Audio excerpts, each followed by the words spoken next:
Hi there, it's Dean Odell with 7 Gables Real Estate in the Odell Group. Today is June 30th, wrapping up the first 6 months of the year. Boy, things have changed a little bit, but you know what?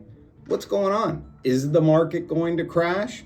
Let's look at that data and let's figure it out together. All right, so we are going to start with our first chart, and I want you guys to keep in mind that everything that has to do with this market is all about supply and demand. And that's why I always go over these charts with you so that we can see how that relationship of supply and demand is changing over time and how it might affect our market. So that's what we're gonna do right now. We're gonna get started because there's a lot of noise out there, and I'm telling you, it's not what we're seeing. So let's talk about it. Here we go. The active listing inventory is at 3,491 homes, which is up 14% just in the last 2 weeks. That's really a lot. That's 432 homes, and that's good because we need them. Last year at this time, we only had 2,388. So, we had 1,103 fewer homes last year, 32% lower level of inventory than last year. Now that sounds like a lot, but then we got to go back and we got to look at what were we doing before we were all putting, masks on our face and running around, right?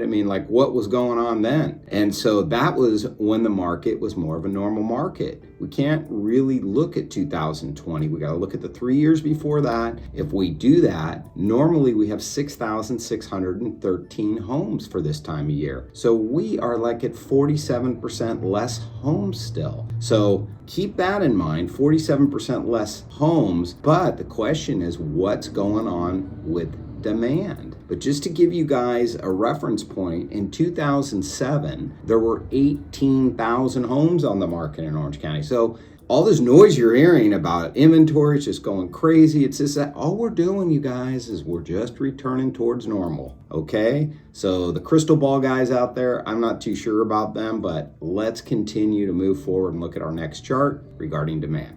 Okay, so looking at this next chart, let's look at the last 30 days of demand. You can see the orange line. That's where we are, 1,861 homes. Now, a month ago, we were at 2020. So everyone's saying, oh my God, demand, it's dropping, it's dropping. Yes, it is, but let's go back and look at the prior years, the normal years, which would be the blue line and the red line. Let's look at those years in the same spot, and look what happens right about this time of year. Demand curves down. We've already hit the peak of demand in a normal year. So we're just seeing the market return to its normal gyrations. Yes, interest rates are going up. Yes, there's less demand than there was last year at this time. But what is that relationship of supply to demand? That is the question, right? Now, last year, if we look, there was 2,906. That was 1,045 more sales than we just had in that same time period.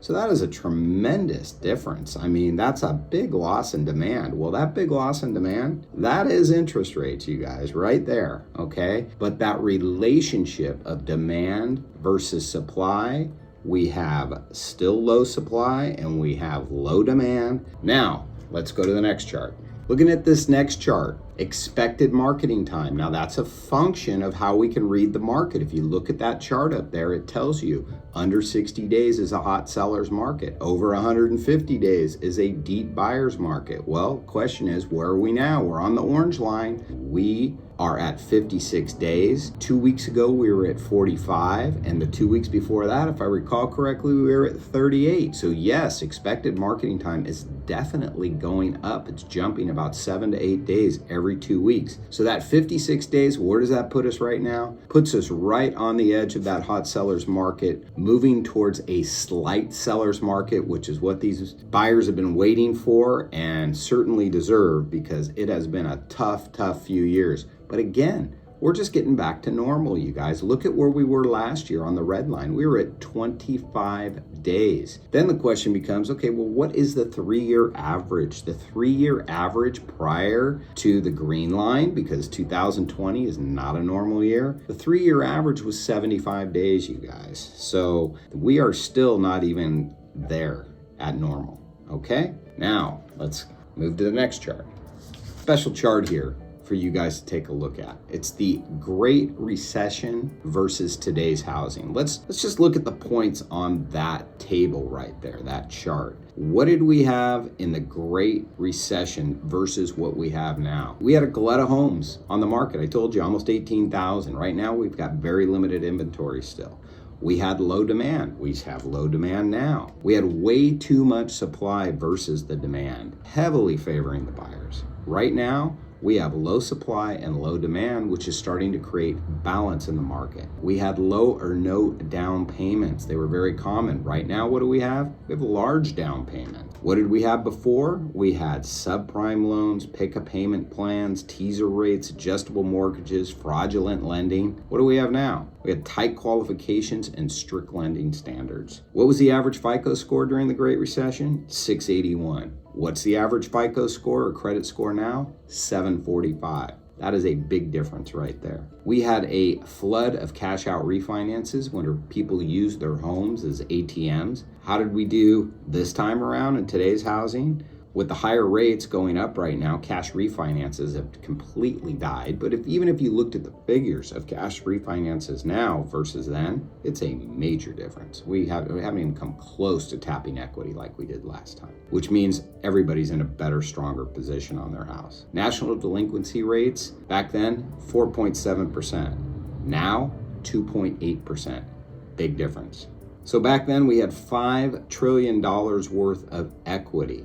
Okay, that's how much we could have refinanced and still had 20% equity. What do we have now? We have $11 trillion worth of equity. 31% of all the homeowners had no mortgage back then. Now, 37% of all the homeowners have no mortgage. So let's just look at this chart, okay? And think of these things. Yes, supply is rising, demand is muted. The housing market's slowing, the number of offers received is dropping. The number of offers over the asking price is falling. Sales are down. The number of price reductions has been steadily climbing. The pace of housing, the expected marketing time, has slipped from an insane seller's market of less than 40 days in March and 19 days at the beginning of the year to where it is now, 56 days. It's about to go into a slight seller's market, then maybe a balanced market by the end of the year, okay? And that balanced market's not gonna favor the buyers or the sellers. And if mortgage rates remain elevated above 5.5%, and it does that for duration, it'll most likely become a slight buyer's market. So it matters where you guys feel interest rates are going, but that's what it's gonna take to get to 120 to 150 days by the end of the year, and that would be a slight buyer's market. So we'll have to see, but just keep in mind that in 2007, the expected marketing time surpassed 400 days in Orange County, okay? That was a deep buyer's market. A deep buyer's market is anything over 150 days. So these comparisons that we're headed towards this Great Recession, because that's the last thing everybody remembers, we're just not seeing that in the data, guys. So when it comes to foreclosures, tons of those in a bad market. Guess what our percentage of equity sales to foreclosures was the last month? 99.8%. Guys, got to pay attention to the data. Stop listening to these YouTubers and these crazy people. We are living in Orange County. It's a desirable place to live. I said it last week, I'll say it again. If people start losing their jobs, then that's where it's going to get ugly, right? Okay, guys, just some final words I want to tell you, and I'm not a cheerleader for the market. Trust me, I think getting back to a balanced market is a great thing, but I don't see anything in reality to the market crashing or plunging or anything like that. This week, we sold 3 homes. We had 18 offers on those 3 homes. That's 15 buyers that were between $1.5 million and $2.2 million that didn't get a house, okay?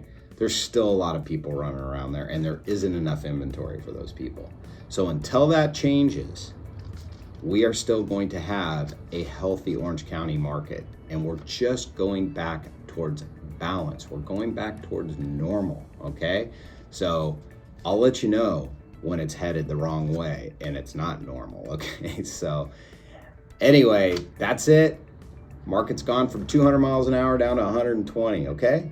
So we will see you on the next Tustin Talks. Talk to you then. Bye-bye.